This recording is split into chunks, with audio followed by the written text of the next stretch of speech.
Uh, Caveat, disclaimer, I hate Red Bulls. I do not drink them. I don't enjoy them. I don't like them. But I saw that Fat Electrician here on the Fat Files. This is it. This is his site, Fat Files. 750,000 subscribers. This video's already got 625,000 views. Dear God, the amount of I swear, sometimes some people just break through no matter what. He put this out, and he's talking about Red Bull, the company that owns sports instead of advertising. I think I know where he's going with this one, but I'm kind of curious because I always wanted to know a little bit more Red Bull because, people mostly nowadays I see drink Monsters and, whatever the other weird juices are that they have.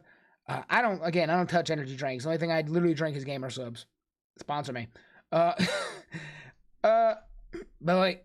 I'm curious where he's going to go with this because, I do know that, Red Bull always has a bunch of sponsorship. One that always promptly sticks out in my head is F1 the F1 circuit and also the aircraft racing circuits.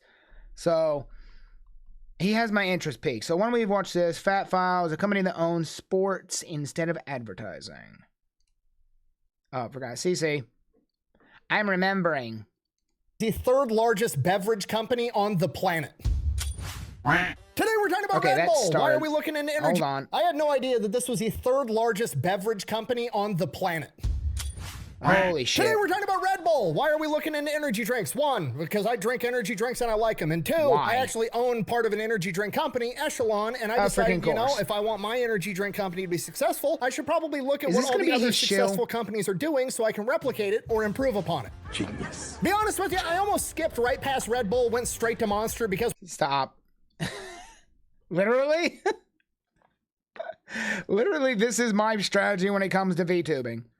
I have another channel that is just, this is Koi's Clips. I have another channel that is literally just my name, Koi Kitsu. And I do research projects on other streamers and their methods of success. 100%.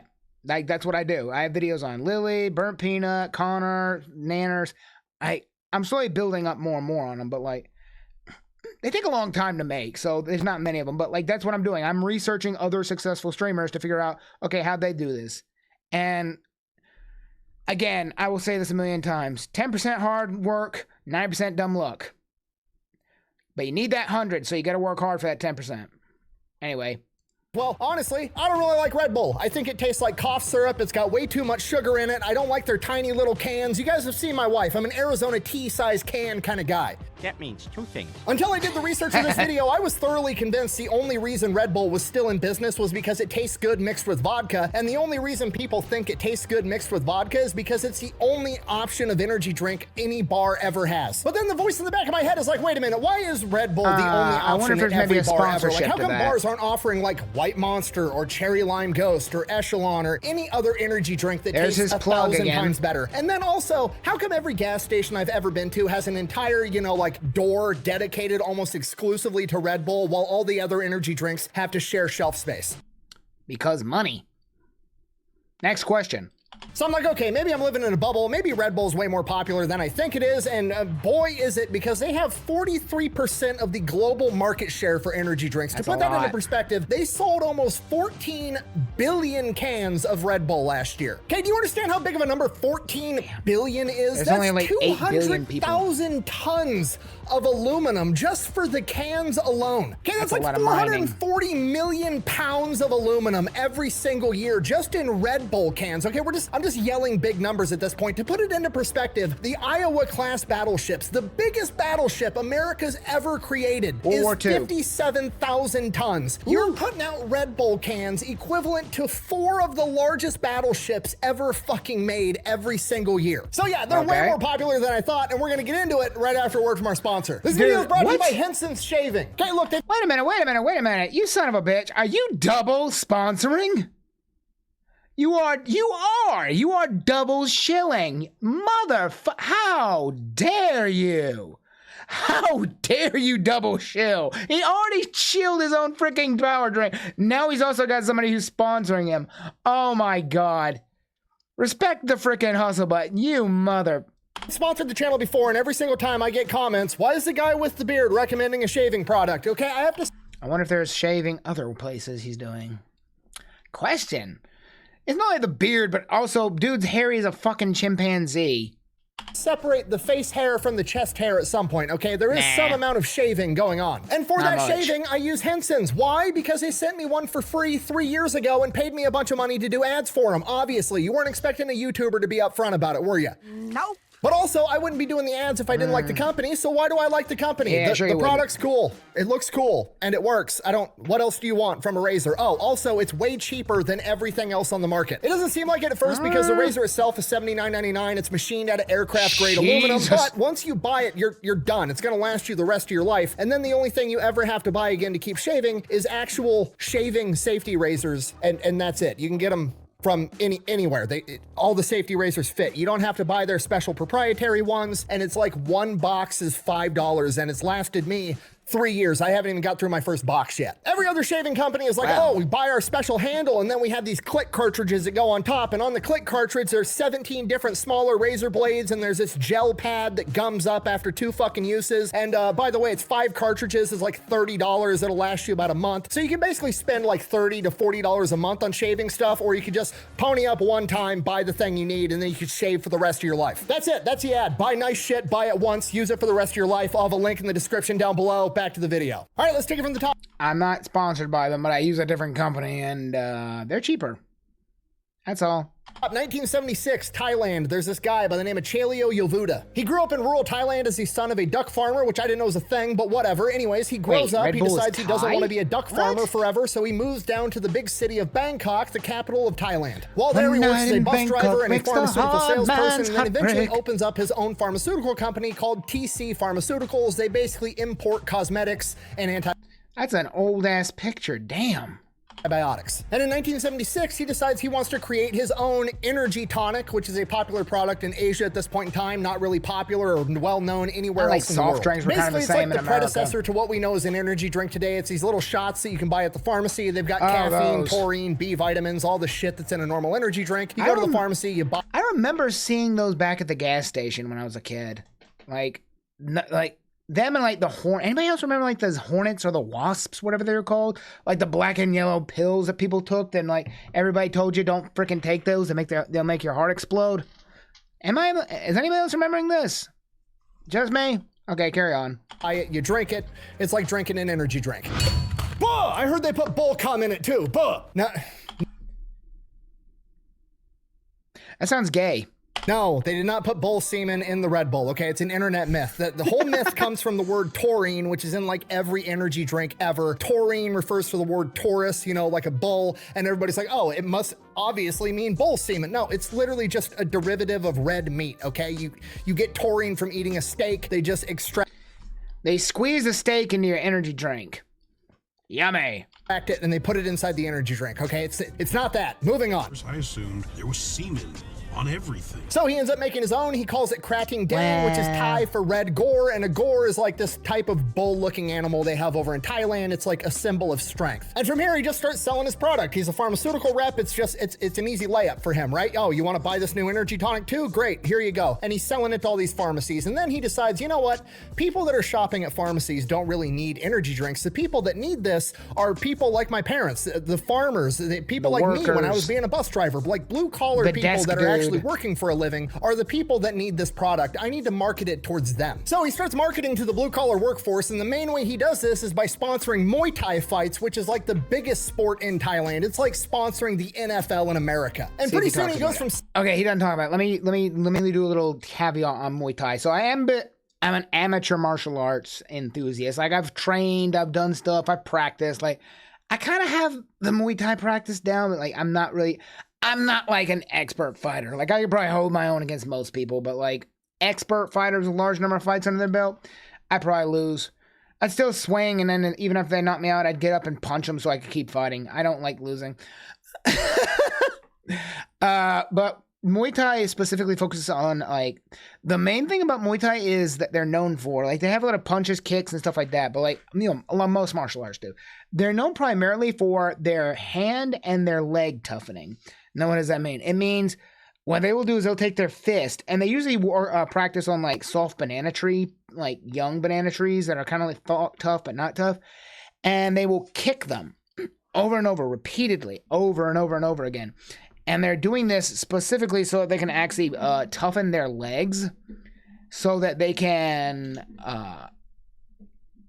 one, deaden the nerves in the, so it doesn't feel as much pain, but also they're trying to cause microfractures in the bone. There's a principle called Wolff's Law. I think it's called Wolff's Law, Wolff's Principle. It's named after a doctor named Wolff. I think he was German or English, one of the two. Anyway, essentially he's discovered that when you damage your bones through high impact, the bone is actually structured kind of honeycomb shaped, like with large numbers of structures in between. You're not solid. It's not 100% solid. There's like air pockets in it. By punching over and over harsh substances, you can actually cause microfractures, and when those microfractures heal, the bone heals thicker and denser and tougher.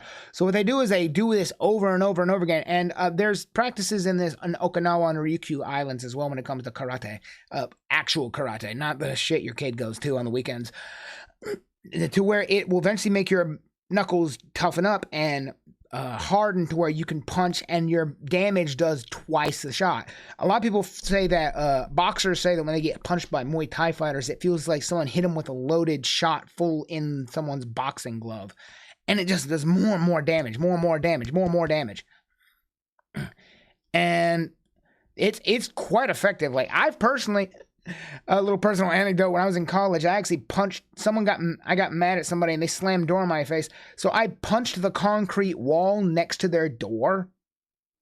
And I'd been practicing like knuckle toughening for a couple of years at that time, and when I was walking away, they popped open the door and screamed at me and said, "Don't you ever kick my door again." That's how hard I hit the wall. I hit a concrete wall next to their door, and they thought I took my leg and kicked it full force on their door. Don't fight me. Warning. Selling his product inside of pharmacies to selling his product in pretty much every convenience store type location. I mean, they don't really have gas stations back then in Thailand like America has gas stations, but think of like roadside mom and pop shops where you'd buy like food, water, drinks, stuff like that. Anything you would need, there's Krating Dang there right by the register. Okay, it's kind of like those weird gas station boner pills that you see at truck stops. Okay, don't give me that look. You know exactly what I'm talking about. They've got like the one pill in the package with like a rhino charging at you and like an explosion in the background. It's like, be bigger, harder, for longer. Bleh. Okay, and then right next to that, there's Krating Dang, an energy tonic with two giant Red Bulls headbutting each other. Like, it's one of those. But Krating Dang actually becomes outrageously popular and is being sold all over Thailand because, again, Chaleo tapped into a market that nobody else was targeting, blue-collar, hardworking people that actually needed a product like this. Fast forward to 1984, an Austrian businessman by the name of Dietrich Matchowitz? What? Dietrich, his name's Dietrich, businessman by the name of Dietrich Mateschitz. Dietrich Mateschitz. Matchowitz?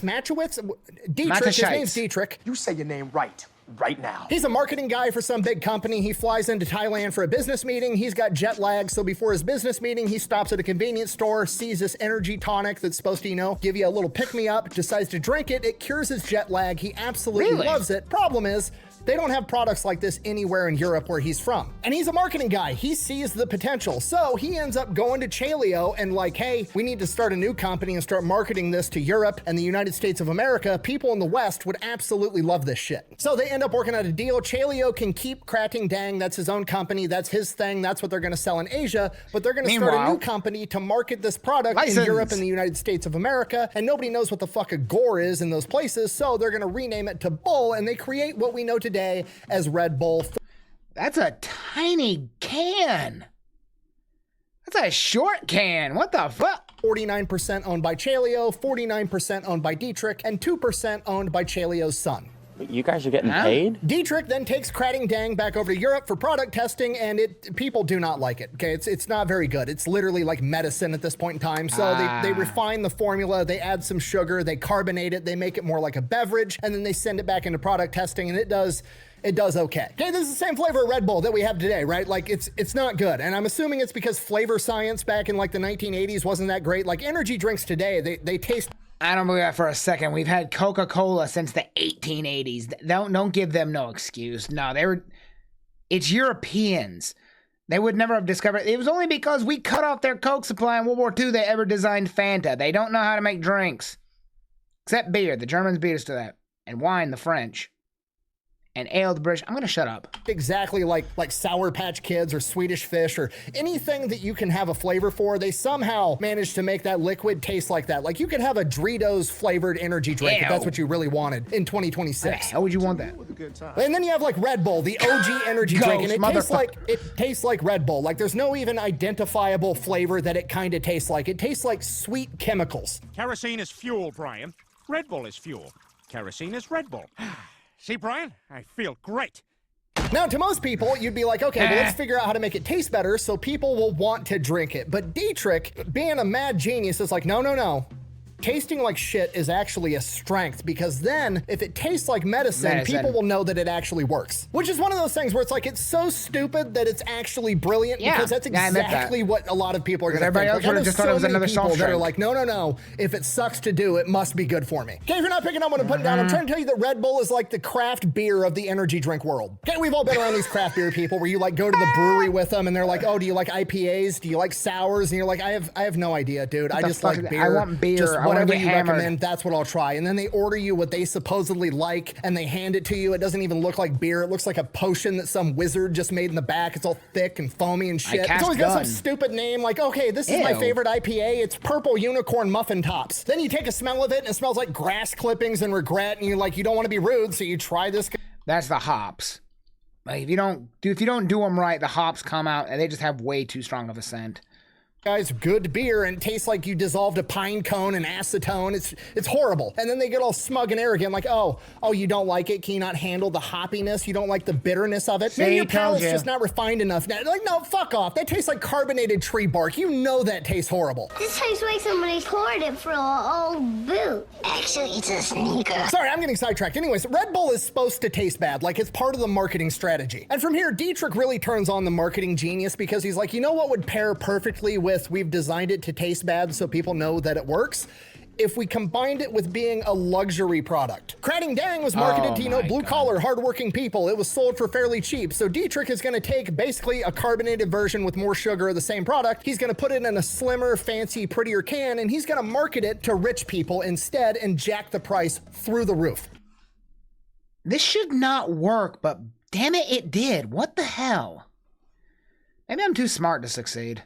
Okay, I'm going off the rails again. I'm sorry. It's IPAs. It's literally a carbon copy of the IPA business model, even though Red Bull did it first. Like, literally, IPAs, you could go to the liquor store, buy a 30 rack of Busch Light, Miller Light, Coors Light, whatever beer you want, or counteroffer, you could buy a 4-pack of IPAs that have a pretty can and a corky name and taste like shit for 3 times the price. But hey, you get to protect Portland.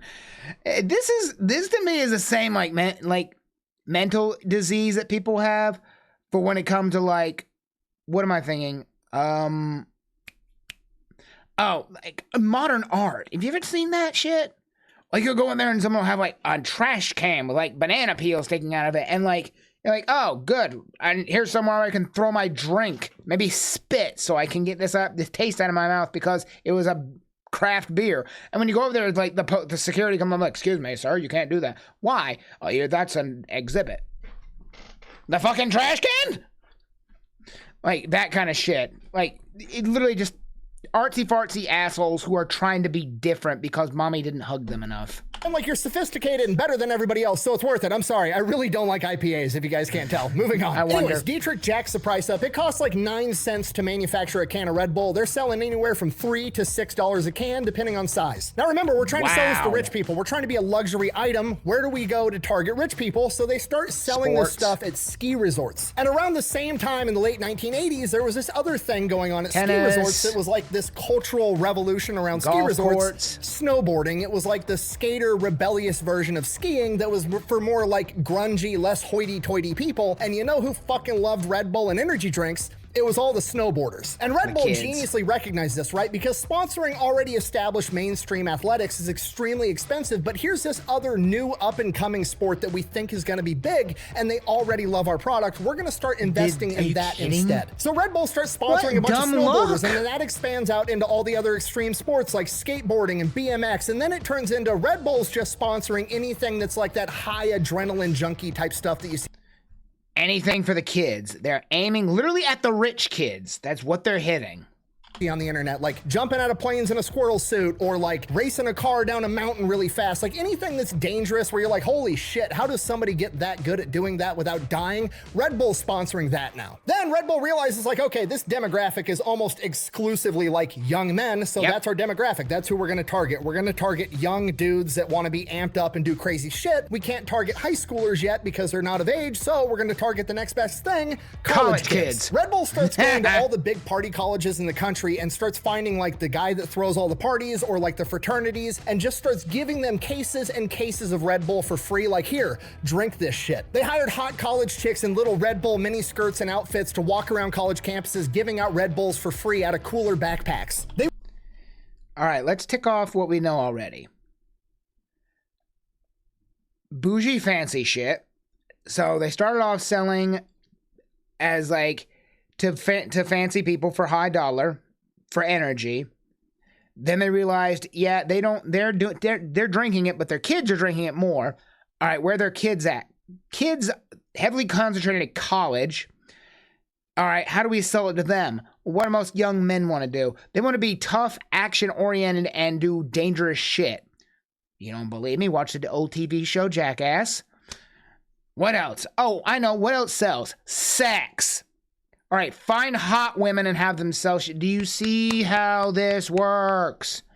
Went as far as going to popular events with a lot of people and filling a bunch of the trash cans up completely with empty Red Bull cans, so people would see that and be like, holy shit, that's a popular product, and they would go buy it at the concession stand when they were there. This cost them a ton of money, probably tens if not hundreds of millions of dollars in free product that they just gave out. But it was totally worth it because guess what a bunch of college kids are gonna do with free energy drinks? They're gonna mix them with alcohol so they can party harder, longer, and this was the birth of the vodka Red Bull, which turned into people going to bars asking for a vodka Red Bull. So naturally, after the bars got asked enough for vodka Red Bulls, they decided they needed to start stocking Red Bull. For you. And that is again, I don't touch energy drinks other than freaking like coffee, espressos, and like freaking gamer subs. And even gamer subs I only have like 2 scoops when I drink it. I don't drink more than that in a single day.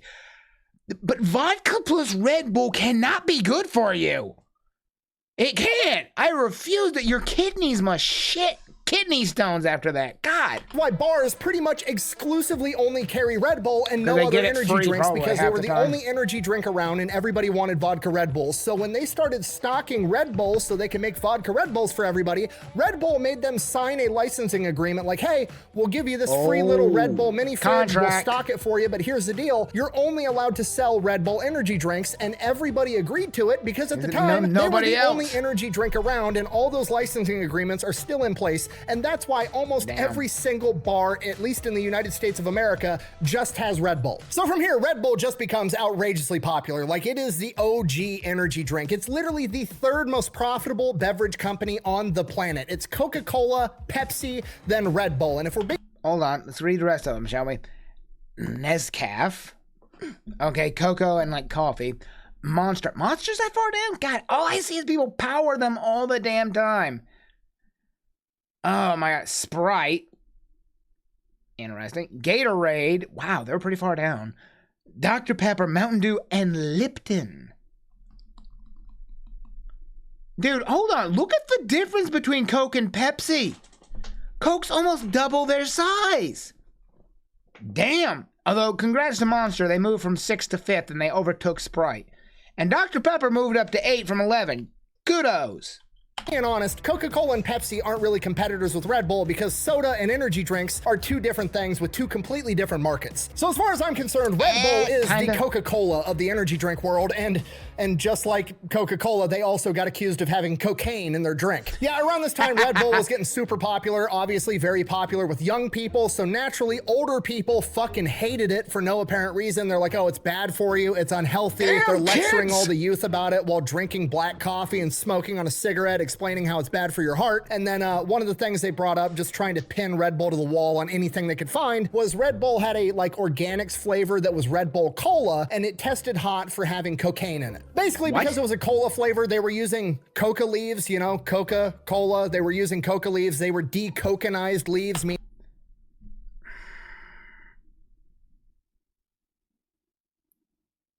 Dude, cola is not from cocaine. Oh my God. Okay, I'm gonna give him a minute. Let me see how. Let me go further down the rabbit hole. They didn't have cocaine in them, kind of like decaf coffee doesn't really have caffeine, but there's still like a tiny little itty bitty trace amount of cocaine in the leaves, just like with Coca-Cola. So they went to the table being like, "There's cocaine in this." Okay, let me explain. In the word Coca-Cola, it is the coca which is referring to the coca leaf, which, yes, early Coca-Cola did contain coca leaf extract in it because at the time it was medicinal. Coca-Cola started off almost the same way as Red Bull. It started off as a medicinal product to help people in their health and everything else. Cola is referring to the cola nut, which again was a foreign, I think, African product, which people were drinking because were adding to stuff because they thought it had medicinal properties back in 1880 something when Colonel Pemberton, I think is his name, actually made it, Confederate colonel, by the way, because he had like pains and like he was trying to fight off his morphine addiction from his war wounds from the Civil War. But yeah, that's what that is. So having cola nuts or cola leaves should not have any cocaine because it's a completely different plant. So I don't know where the frick he's coming from on this. Swear to me. Anyways, Red Bull ended up like hiring the scientists, and they're like, you would have to drink like 12,000 cans of Red Bull to actually have that cocaine take effect. Literally, you would OD on every other ingredient in the Red Bull before you ever got a high from that level of cocaine. I believe the official wording was it was a negligible amount of cocaine, which honestly sounds like you went to court with Charlie Sheen as your lawyer, but hey, that's a great name for an energy drink flavor. Like that should be the official flavor name of Red Bull. Negligible amount of cocaine. So from here, Red Bull spends years and probably... Ooh. Okay, anybody out there who's making a drink? He's bullshitting, but like, got a name for you. Negligible risk. It's still a risk, but you know, negligible. You know, it's unimportant. Now watch me do this flip over this building. A ton of money, like hundreds of millions of dollars in courts, battling with governments. They're getting banned in different countries in Europe, then they get them unbanned, then they end up getting sued because their OG tagline was Red Bull gives you wings, and they got sued because Red Bull doesn't actually give you wings, apparently. I'm remembering the Pepsi commercial where they said like get 1 billion stubs from your receipt, from your freaking like from your boxes when you buy Pepsi, and you can get a jet, and somebody showed up with them and then sued Pepsi because they couldn't give them a jet. Be careful how you freaking advertise. I guess they actually ended up losing the lawsuit because the court said, well, yeah, we didn't actually think it would give us wings, but we thought it would increase our athletic performance, and they couldn't scientifically prove that drinking Red Bull increased the performance, so they ended up losing the lawsuit. Performance issue? Okay. But Red Bull comes out the other side bigger, stronger, more popular than ever. And at this point, like I said, they're the third biggest drink company on the planet. They're making billions of dollars a year. And they're like, okay, we've got the whole, you know, young extreme sports thing on lock. We've got the college kids on lock. Now every bar is only allowed to sell Red Bull. Where do we go from here? We're finally ready. We're finally a big enough company. We can start doing those mainstream sporting athletic sponsorships that we were thinking about originally because we can afford it now.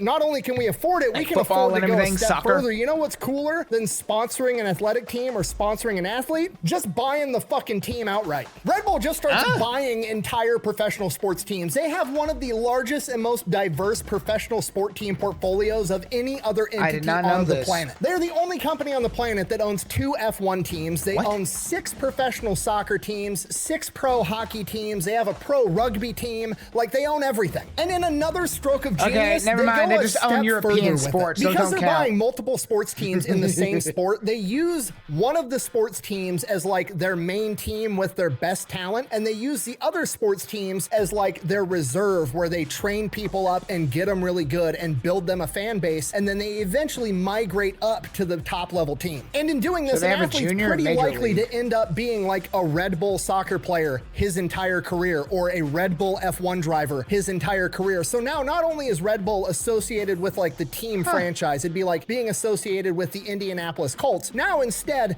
every athlete on that team and that athlete's fan base is associated with Red Bull as well. So now Red Bull isn't just to, you know, keep with the analogy, it's not just associated with like the Indianapolis Colts, now it's associated with Peyton Manning. It's brilliant. They've vertically integrated everything flawlessly. So now not only are they making money selling their energy drinks, they use that money to buy professional sports teams to promote their energy drink, to sell more energy drinks, but also the professional sports teams are really good and they're making money too. Rather than paying to promote their product like every other company on the planet, Red Bull literally figured out how to get paid to promote their product. It's crazy. And then their social media marketing gets even crazier because they're getting paid to do that too. Look at their YouTube channel, 27 million subscribers, and every video has millions, tens of millions, if not hundreds of millions of views. Yeah, Okay, because inside of baseball, stunts. there's no like standard base pay for like how much money you get per view if you're big on YouTube. It depends on creator, length of video, what demographic you're in, yada, yada, yada. Right, they But the hate general you. rule of thumb is every million views is about $5,000. They've got 164 million views on a single video. That's like $820,000 they made